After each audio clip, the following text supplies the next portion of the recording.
We understand the brevity of life and how fast things can change, and that the Lord has clearly told us and taught us that this is not our home. And he tells us this for a reason, to keep us focused and to keep our eyes not just on the prize, but to keep our eyes on the mission, what it is he intends for us to accomplish during the course of our lifetime. God does nothing arbitrarily. God does nothing by mistake. God doesn't shoot from the hip. Everything God does is by plan, and it is by order. God has never been blindsided. God has never said, wow, I didn't see that coming. That has never happened when we start talking about God. Because God is omnipresent. He is omnipotent. He is omnificent. He knows all. He is everywhere. And he has all authority and all power. Therefore, none of you are a mistake. You're not something that just crawled out of the primordial ooze, something that just happened by chance and circumstance. But God planned you. You were created by him, formed by him. God formed male first. He formed the man first. Breathed into his nostrils the breath of life, and man became a living soul. God said that it was not good that man should be alone. That word man there, in that particular Hebrew word, is not the word in there, which basically means the male, but mankind is not meant to be alone. So if God has created order, has created system, has created family, has created society, then somebody has to be in charge. If anything that's everybody's business, my daddy used to say in sermons, if it's everybody's business, it's nobody's business. Somebody has to have authority. Somebody has to be in charge. Therefore, God made Adam the federal head of mankind. He placed a woman on the inside of him. He made him understand, first of all, that there's nothing on this earth like you. Nothing like you, Adam. Look around. If God can make the animal, he can name the animal. And God brought all of these beasts, these creatures, these animals in front of Adam and told Adam to name them. The main objective of God was not that Adam named. How can Adam think of something that God hadn't thunk of already? The fact of the matter is, what God wanted Adam to see was, there's nothing like you, Adam. There's nothing that looks like you, feels like you, sounds like you, acts like you, and there is nothing that has this large brain and intellect and reason that I have given you. You're not just a beast crawling around in the dust, but you're something that I have made special. And I have given you another dimension, another self. These animals act by instinctive motivation. They instinctively do what I have created them to do. You, on the other hand, you have reason, you have logic, you have intelligence, and I'm giving you something different. I'm giving you law. And your job is to therefore follow that law and to maintain dominion. Adam's dominion was not in his authority or his power, but Adam's dominion was in the power and authority of God. Therefore, God took Eve from Adam. He placed Adam in a deep sleep. While he was asleep, he opened his side. From his side, he took a rib. From that rib, he made a woman and placed her at his side, indicating she was neither his slave nor his master, but another self, a helpmate, a counselor. So the woman's strength, when the Bible speaks of her as the weaker vessel, is not that God made her weak. And God didn't make her weak. She's strong. And as a matter of fact, God made her equal. Woman lost her equality with man, not with man, but with God. God said, if you cannot obey someone superior to you, if you can't obey your creator, if you can't obey the one that made you from the dust and builded you, as the Hebrew word, Adam was formed, Eve was builded. God says, if you can't obey someone superior to you, to punish you, I'm going to make you obey someone equal to you. So when women say, we're just as smart as you are, that's true. We're just as articulate as you are, that's true. We're just as intelligent as you are, that's true. We're even more devout and spiritual than you are. That may be debatable and it may be true, but that's why it's called punishment. If they weren't who God created them, then it wouldn't be punishment. It's punishment because God didn't put a saddle on her back and spurs on the man's foot. Instead, he made them with a certain equality, and the woman took lead first and led man into sin. and therefore God took lead from her forever. It's not about the woman being something that is less. It is about God understanding that the man sinned with his eyes open, which makes the allegory work. The first Adam stepped down to die with his wife. The second Adam stepped down to die for his bride also. I said all of that to say this. In this Men's Day program, we live in a society, and we'll talk about this when we start talking about our country, that is doing everything it can, and all of us are men in this room, to neuter, and if you don't mind me saying, shepherds, castrate men and to make them into ugly women. I tell folk all the time, a woman is not a pretty man and a man is not an ugly woman. God made them different, wired them different, created them different, because he has a different responsibility for each of them. And the strength of each of them depends upon each one walking in the habitation where God has placed them. The man can't step down into a matriarchal system that we see in this nation today, in religion, in politics, as folks are trying to re-engineer the family. The man can't become something less than what God intended for him to be, and our society still work. Our society works only when men walk where God has placed them, and women walk where God has placed them. That's what makes the family work. That's what makes society work. That's what makes the world work. You are not going to have anything. God says, I will not be mocked. You're not going to play with me. You're not going to alter my word. What you sow, you're going to reap. And as we see all of this happening today, it behooves us to talk about this, and I think that the ministers and shepherds have chosen very good topics for our discussion today. And I wanted to lay that out as the foundation of our discussion all day long, and that is, I make no excuses myself and for the men where I preach for acting like men, because that's what God expects you to act like. I don't care what the magazines say and the music say and the talk show hosts say and the morning show hosts say and the rap singers say and Snoop Deputy Dog and all those people say. I don't care what they say. The fact of the matter is, God created you. God gave you the habitation he wants you to occupy. And if we don't act as men, as the scriptures tell us to, then God is not going to be pleased. That type of compromise, capitulation, and change will not set well with God. Before I go any further, I have a couple of my friends and colleagues and men who are some of the toughest fellows I've had to deal with and had to work with, not because we have been in disagreement, because I have seen, when you hear about politicians not having backbone and principles, you're not talking about these fellas. And I would like both of them, if you would, to stand up and introduce yourself to this audience before I go any further, if y'all don't mind me doing so. But yeah, y'all.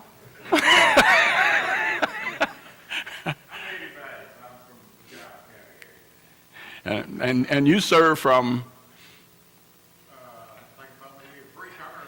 I believe I started in 2010. Right. And a very, very good legislator. Very good legislator. But not near as good as the one speaking. Don't believe that. Mr. Chairman? And Eddie and DeBerry are two of my mentors. Oh. He was the best man that I've ever had the pleasure of meeting. And Chairman Doss and others like him are the reason why the state of Tennessee, along with several other southern states, that we've drawn a line in the sand and stand together on many of these social issues that we'll talk about a little bit later on. But I wanted you to know who they are, so when folks start telling you that they are not people who serve with conscience and clarity and with principle and integrity, I want you to see a couple of fellows that I know and how I have witnessed it myself, that I know that that's exactly the way they conduct themselves. First of all, when we start talking about compromise, and there are several things we have to understand. That basically, you'll see the positive and the negative when you start talking about compromise. And, basically, most of the time we talk about an agreement. When we sit there, many times we've talked about issues. And, we have give and take, and right and left, and Democrat and Republican, and North and South, and all of this stuff come in. But when you got men and women who have the best interest of folks in mind and who know you can't make public policy without public input, usually we'll find a way to come up with a piece of legislation that works. The shepherds do the same thing in the church. In the Lord's church, just as Moses had to do, just as the apostles had to do. Many times people have issues among them because of the different characters and the different mindsets and backgrounds and ethnicities and cultures. Then you got to weigh between all of this and find some type of solution that works well for everybody. Remember, the apostles had to deal with the Grecian widows and others. Moses had to deal with all types of stuff, and he was told that you're taking too much upon yourself. So compromise is part of life. Every married man in this room knows that there are times when there's the right time to say the right thing and there's the wrong time to say the right thing, and that you have to make a choice and on how to do that. So we understand compromise in that respect. But what we're talking about right now is from a negative standpoint. That is, when you compromise, you make concessions, and you capitulate, and you undermine, weaken, erode, tarnish, wound, and hamstring those things which are right. And we see this happening all the time, and we see it happening in our society right now, where we're compromising more and more and more and more. We're opening Pandora's box. And my daddy used to say, and I remember him saying this in a sermon, that when you open a can of worms, you got to deal with the worms that are in the can. And the worms are crawling out everywhere now. We see it on the news. We got folks resigning in every direction because of a society that for a long time had free this. And I used to tell folk, even back in the 70s when I was preaching, when they were talking about free love and free sex and free this, I said nothing is free. And at some point in time, when you plant rotten seed, you got to deal with the rotten crop that grows from the rotten seed. And because we've made compromises over several decades, what we see right now in our society of many of the issues that we're having to deal with is because of the compromises that we have made in the past, the concessions that we have made in the past. I was looking up the word compromise, and a Russian parable came up, and and I thought it would be good to bring this, and you may have already heard this before. But it says a man was, he was out hunting, and while he was hunting, he had his bead on a bear. And he had his rifle ready, or whatever he was using, and he was ready to shoot the bear. And the bear saw the man, saw the gun, looked down the barrel of the gun, and the bear said, hold it, hoss, let's talk for a minute. Let's talk, let's negotiate for a minute. And the man stopped, and he kind of eased off the trigger instead of pulling the trigger and popping the bear in the heart like he had originally intended to do. And the bear said, let's talk. We can talk this out. We can compromise. And the man stopped and lowered his rifle and says, what are you talking about? The bear said, what is it that you want? Just tell me what you want, man. And the man says, well, I want a fur coat. I want to be surrounded by fur. And the bear said, well, you know what? That's a good start. Now I know what you want. And they sat down talking together, and the man said to the bear, what is it that you want? He said, well, I don't want a whole lot. I just want a full stomach. That's all I try to do every day, is have a full stomach. Well, they sit there and negotiated back and forth, and eventually one got up and walked away. The bear got up and walked away. And, of course, you know the rest of the parable, don't you? The bear had a full stomach, and the man was surrounded by fur. And because he compromised rather than doing what he had an opportunity to do, he compromised on that occasion. The Apostle Paul said one time to the brethren in Romans chapter 12, verses 1 and verses 2, Paul realized the compromise that was going on with the Roman Empire, with Roman politics, with Roman society. In Rome, everything you wanted to see, do, and have was right there in Rome. And many in the Lord's church, our brethren, a little bit over 2,000 years ago, were compromising right there in Rome and doing things that didn't necessarily build the kingdom of our Lord and Savior Jesus Christ. Paul said to the brethren, I beseech you, I beg you. Paul says, I'm calling you to attention. I'm calling you to be aware of the direction that you're going. I'm calling you to be aware that you are making compromises. Thank you so much, brother. That you are making compromises that are going to hurt all of us. Paul said, I beseech you, brethren, by the mercies of God, because God has already had mercy on us, that you present your body as a living sacrifice. If you go and look into that phrase, what Paul is saying is that what I'm asking of you is that you don't take the easy route out. You don't take the easy way. The world says, look, if you want to have success, this is what you got to do. If you want to be famous, this is what you got to do. If you want to have wealth, this is the way you got to conduct yourself. If you want to have power and prestige and position and prosperity, this is the way you got to conduct yourself. Paul says, no, that's not what you do. Paul says, don't compromise. In verses 2, right there in Romans chapter 12, Paul said, be not conformed. You could take be not conformed out and you could insert do not compromise. Do not compromise.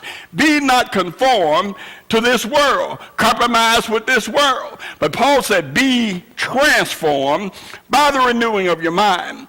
The devil wants us to get in a mindset to where we actually believe he has something to offer us and that he is an equal negotiator with us. In order to have compromise, you've got to have two equal sides. Both sides have got to have something to offer, and both sides have got to have something to give up. If you're going to go to buy a car, or both sides are probably inflated or deflated what they plan on giving. If you're going to buy the car, you may say, I'll give you $10,000, but in your head you're saying, really, I'll do 15, but that's my top, but I'm going to start at 10, we're going to work it up. And that car salesman may say, well, I want 18,000, but really in his head, he knows I'm going to take about 14, and I'm going to work my way down. But both sides have something equal. The devil has nothing to offer you. He has nothing to compromise with. He is a usurper. He is a liar. He is the father of lies. He owns nothing. He promises what he cannot deliver. He offers what he has not created. It is God that owns everything. And this is the reason why Paul said, be not conformed to this world, but be transformed by the renewing of your mind. Solomon is often called the laboratory of human experience. And there's a reason that Solomon is called that. It's because Solomon had everything a person could have. If you could have it, if you could own it, if you could do it, if you could try it, if you could taste it, if you could experience it, Solomon had it. That's why he was called the laboratory of human experience. And Solomon understood something, and eventually he made a statement that everybody in this room know what I'm getting ready to say. Solomon said, vanity. Vanity of vanities, vanity, empty, shallow, worthless. Vanity of vanities, says the preacher, all is vanity. He says, I had castles. It didn't make me happy. Swimming pools didn't make me happy. Orchards, horses, men servants, maid servants. Had 1,000 women at his disposal. And he eventually said it's better to live on a housetop than with that bunch of women that he had accumulated right there. This man says equal or the same thing that Paul says when Paul says, I'm a Pharisee of Pharisees, circumcised on the 8th day, educated at the feet of Gamaliel. He was a graduate of the University of Tarshish. He was probably one of the most eminently educated men in the ancient world. But you know what he said? It's all rubbish. It's dung. It's trash. because it never brought me closer to God. Never brought me closer to God. When we go back and take an introspective examination, I know I can. I don't know about you. But as I get older, every day, as I see, as my brother mentioned a moment ago, when my grandchildren are growing up, when my daughter got married and had her first child, it changed everything about me, because I was one of those doing what many of us do. We walk around, oh, woe is me, oh, it's all gone, oh, it's worthless, oh, it ain't worth fighting for. Yes, it is. Yes, it is. Yes, it is.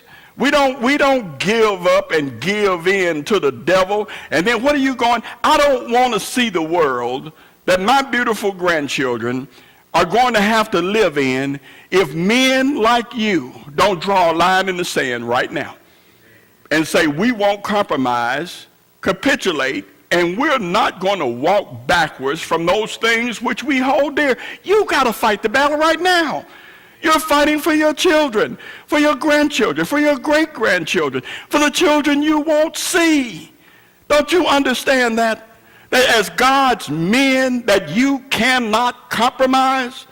Don't you understand that children are our ambassadors, that we send to a time that we will not see? I know that there will come a time, maybe a few years, generations from now, when my great-great-grandchildren may open an album and say, who is that? And my grandbabies will say, oh, that's Papa.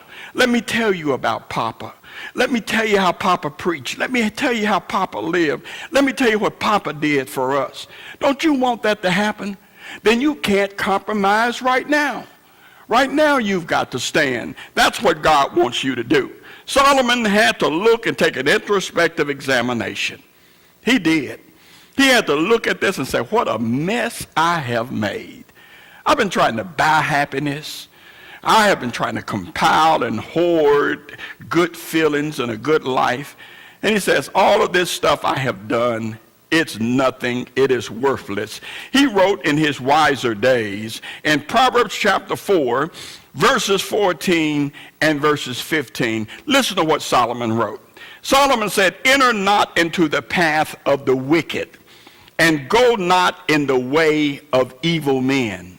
Avoid it. Pass not by it. Turn from it and pass away. This is similar to what David said a long time ago. What Solomon is saying is, don't allow wicked men to make you compromise. Wicked men will tell you, and we see a lot of this going on up in Washington right now. We see a lot of this happening at state capitals all over this country. We see folks saying, well, that's just the way things are. That's just the way people are. That's just the way it's got to be. That's just the way it gets done. Well, David, who also made a mistake and compromised, the same man that stood before a 9-foot giant with a stone and a slingshot, when accomplished and seasoned soldiers and warriors are hiding behind rocks, shivering in their armor, this shepherd boy walks out with a slingshot and a rock and felled that giant, cut off his head, because he said, this uncircumcised Philistine will not stand and spit in the face of God. And that's the same righteous indignation that every man of God ought to have when you watch what's happening around you every day. The same righteous indignation. When you think about what folks want to do to your grandsons, what they want to do to your granddaughter. They want your grandsons to wear dresses and your daughters to grow mustaches. They want to claim that there is nothing in male and female and gender neutral. And here recently, even many of our main universities want to take away gender indignations like he and her and she and him and all that foolishness. Something inside of you ought to boil till it boils over. And God's men may have to be those soldiers who stand.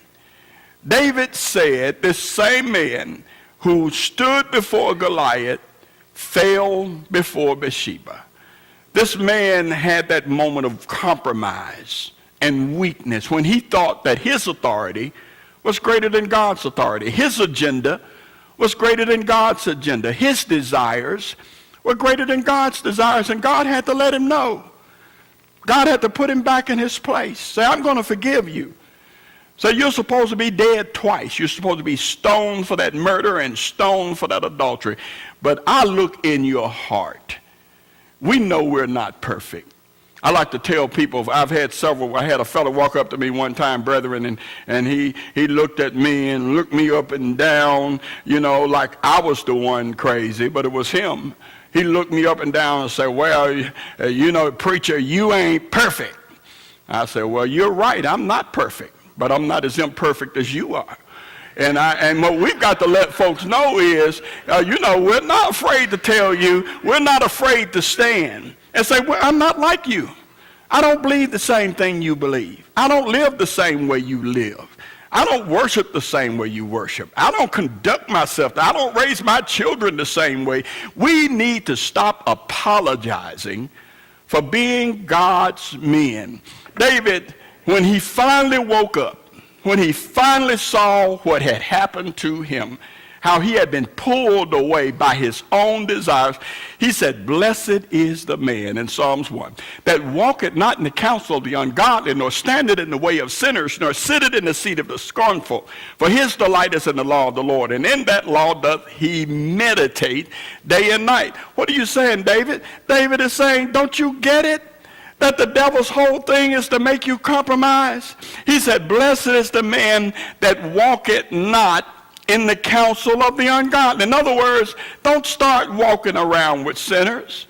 Don't start making sinners your best friends, your best buddies, your homies, your partners. Why in the world would you have people who want to influence you negatively in your head? Why would you allow them to be your main counselors, your main buddies, your main advisors? David said, no. Paul said evil communication corrupts good manners. And then that word communication from the Greek in that context means like a close relationship. You put a rotten apple in a barrel, that rotten apple is going to touch the next apple, which is going to rot, which is going to touch the next apple, which is going to rot, which is going to touch the next that's going to rot. Evil communication, he says, being pressed together with evil will change you. It'll change you, and you won't even realize you're changing. Let me tell you something right now.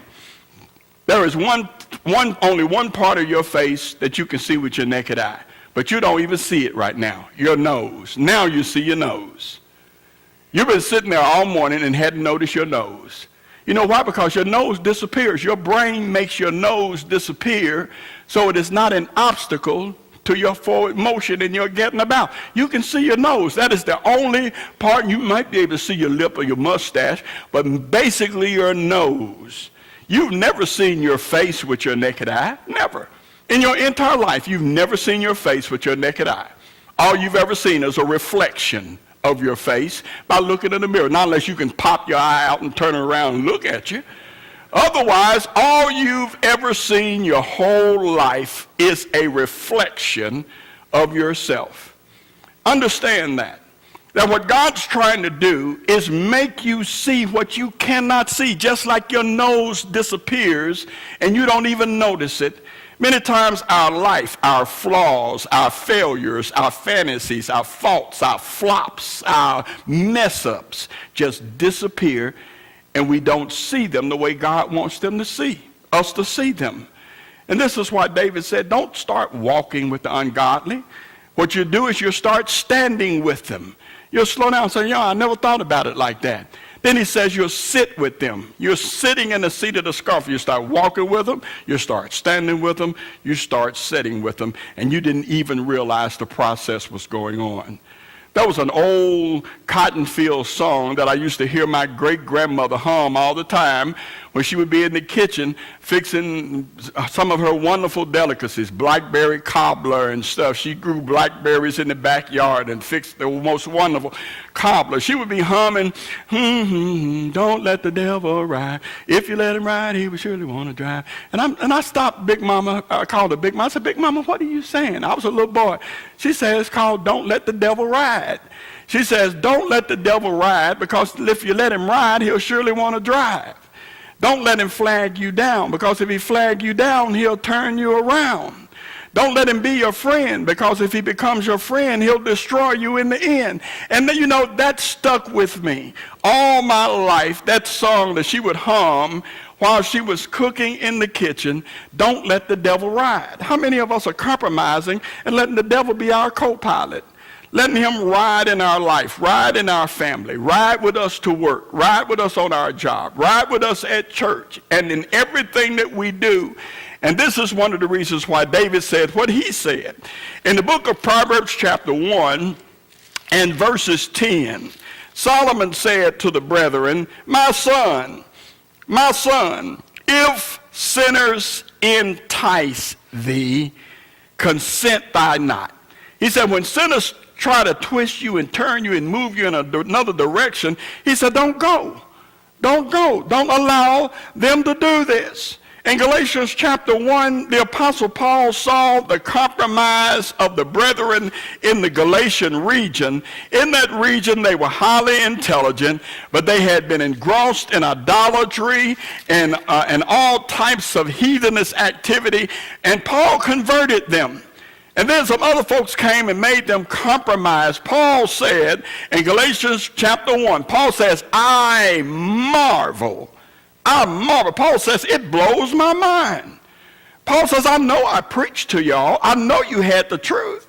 I know you knew better. But he says, I marvel that you are so soon removed from him that called you unto the grace of Christ. He said, unto another gospel. Paul says, I can't believe how little of a fight y'all put up.